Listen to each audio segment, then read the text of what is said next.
Hey folks, it's Jim. Going to do part 2 of Bug Out Level 1 or Survival.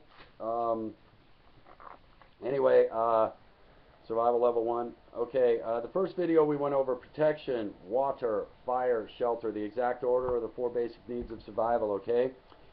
With that said, we worked on survival. That means we were covering S of the acronym S.E.R.E, which is survival, evasion, resistance, and escape. If you were in the military, you know about that. You've even been to the training. I have, and it was hungry.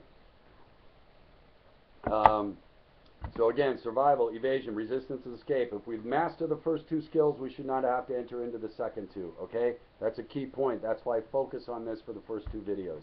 Okay, I prepare for the worst case scenario, and I hope for the best. Many preppers get boxed into preparing for a couple of little events that may take place in their local area. I prepare for the worst case scenario, all right? SHTF, WROL. By doing that, I am prepared for everything above it, okay? I prepare for the worst first and go from there, you know? You want to buy a bug out bag and prepare for your local disasters as you start prepping, but as you progress, remember, don't get boxed, don't get restrained.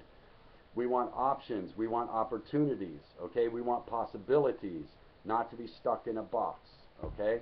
That's not what we want. So we must have a broad spectrum and a broad scope when prepping, in my opinion. That is Jim's opinion, okay? And many people make that mistake of getting stuck in 1 or 2 scenarios, okay?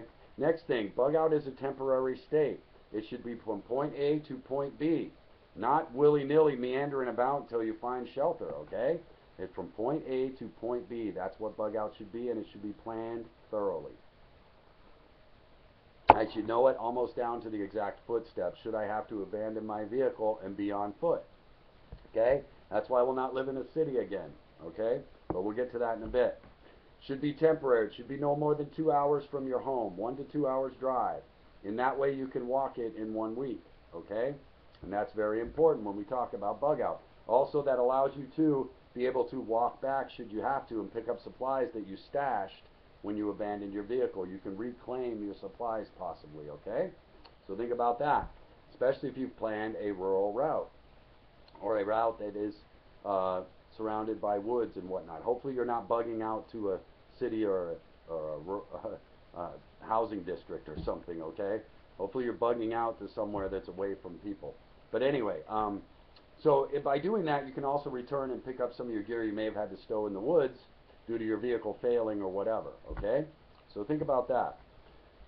Okay, so bug out is temporary. We're working on survival, evasion, resistance, and escape. We're working on the first 2, survival and evasion, okay?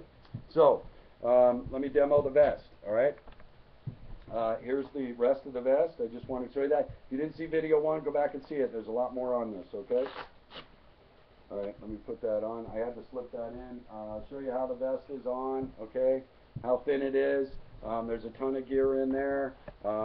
It's part of me. It's part of my skeletal system. It is not a separate entity from me. Therefore, I am totally balanced. It doesn't create any stress. I've been wearing this off and on for 3 days, in and out of vehicles, up and down in chairs, working with it, just to make sure that it is built right, because I'm teaching someone, okay? There's a lot more gear in there, but some of the things I wanted to show you were socks first.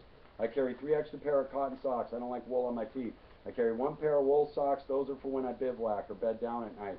I put the wool socks over my feet in my sleep system, okay? But they come right off, and a new pair of socks go on, okay? Or if my socks are still good, I'll put those on, but you got to take care of your feet, okay?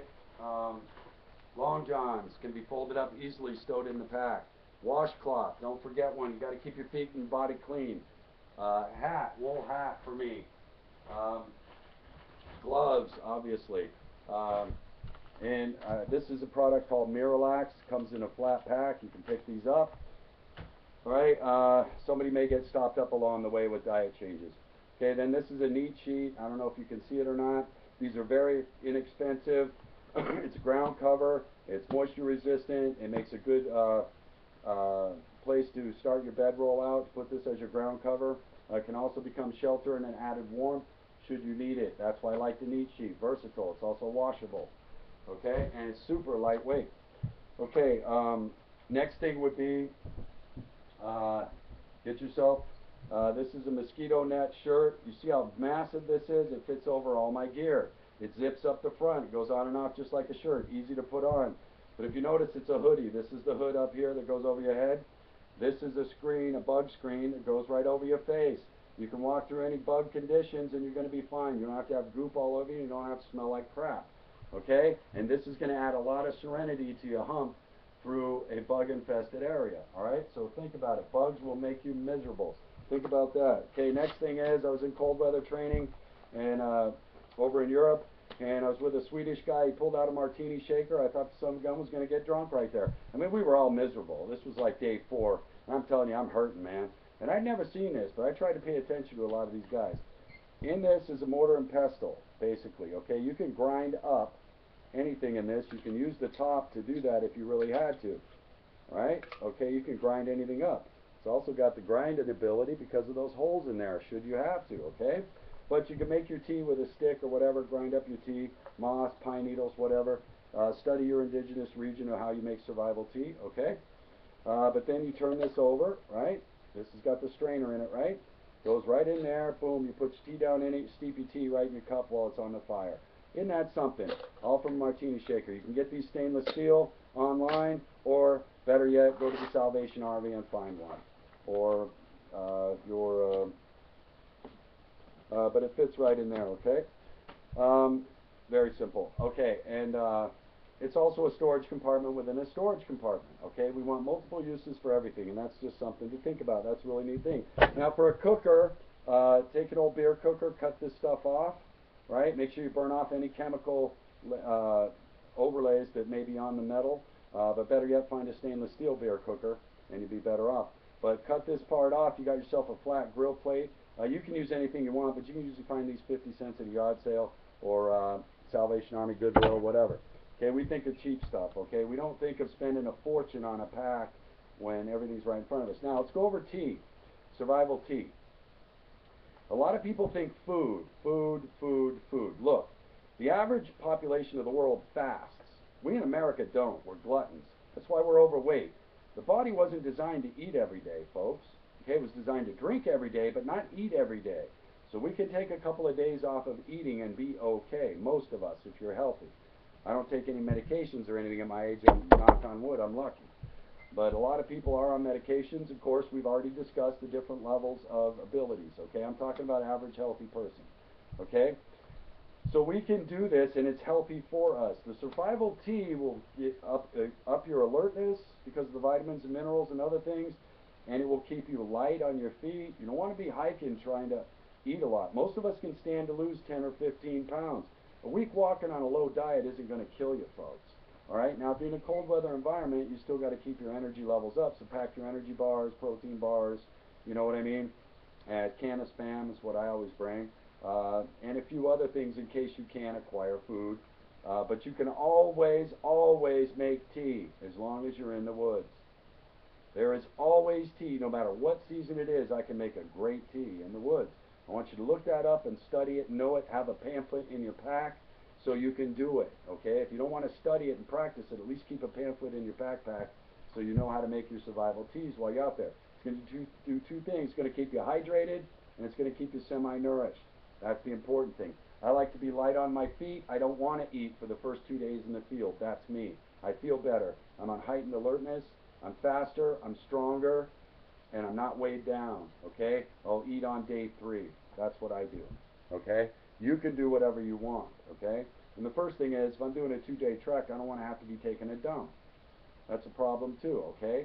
Now by day 3, if I eat, then boom, by day 4 or 5, I'll have to go to the bathroom. Do you see what I'm saying here? Think it through. Okay. Survival, evasion, resistance, escape. If we survive and evade well, we shouldn't have to resist or enter into conflict, all right? But if we do, if we survive and evade, say we encounter somebody on the path, escape. Always go to escape immediately. Do not engage somebody unless you absolutely have to and you're cornered and there's no other option. But always escape first. With that, if you choose escape as your primary motive there, guess what? You don't have to take the chance of getting hurt or anything like that. Just escape. All right, so survive and evade. When we enter, plan your route along roads that have woods or ability to get into cover and concealment within a minute. Okay, plan all your route that way. That's why I say get out of your city, get to your rural areas. Okay? Our focus is to infiltrate and disappear in our environment. That's what we should be doing. Hence a lot of the reasons why I do what I do. I know a lot of you don't want to do that, but I think maybe some of you might be seeing why I do what I do. Survive and evade. Avoid contact, avoid conflict. Okay? Survivability goes way up. Just wanted to share all that. Okay, open carry versus concealed carry states. I have open carry and concealed. Open carry versus concealed. A lot of people argue about that. I'm just going to say what I feel about it. I pack my weapon on me visible, so you know if you're coming for me, I'm going to give you a fight. I am a hard target. Usually these people with bad intentions are going to choose soft targets, easy targets. Okay? So that's what they're going to do. They're going to go for the weak first, just like the pack goes for the weak of the herd first. Okay? They cut it away from the herd and they take it down. Okay? So too do most bad people. Think about it. How many people carrying an exposed firearm have been attacked on the streets? Think about it seriously. Now I know walking through a city street, not prudent. Get your concealed carry. Absolutely. Okay? You're going to be in trouble. If you're in Boston, you can't bug out like me. But I want you to think this stuff through. Okay?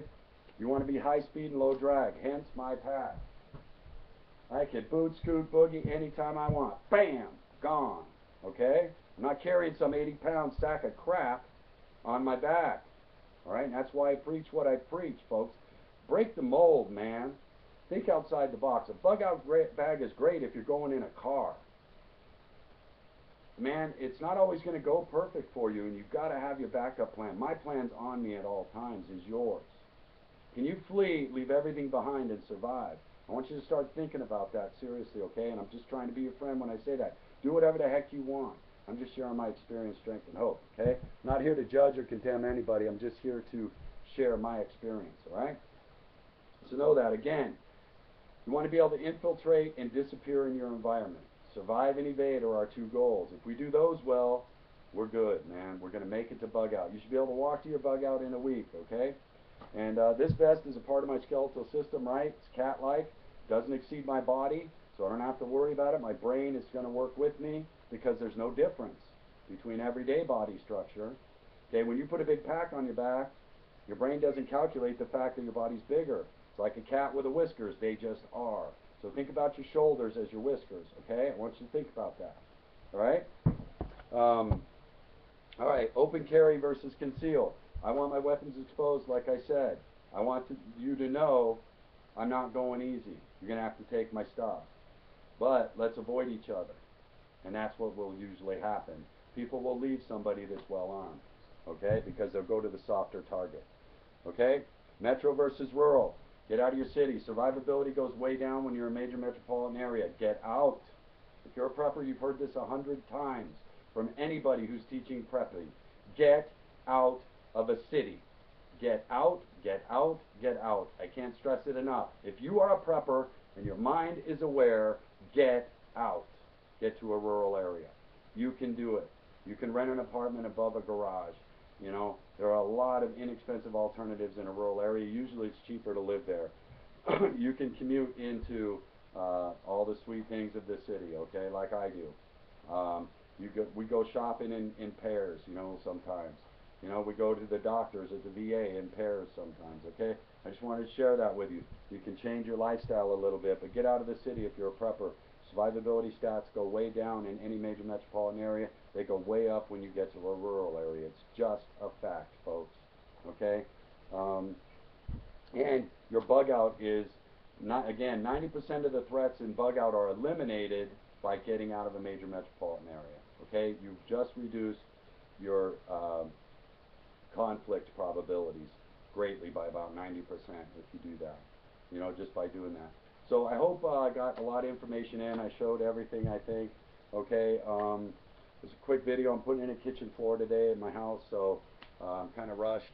But anyway, if I've forgotten anything, I'll try and put clips up there. Anyway, experience, strength, and hope. Jim out.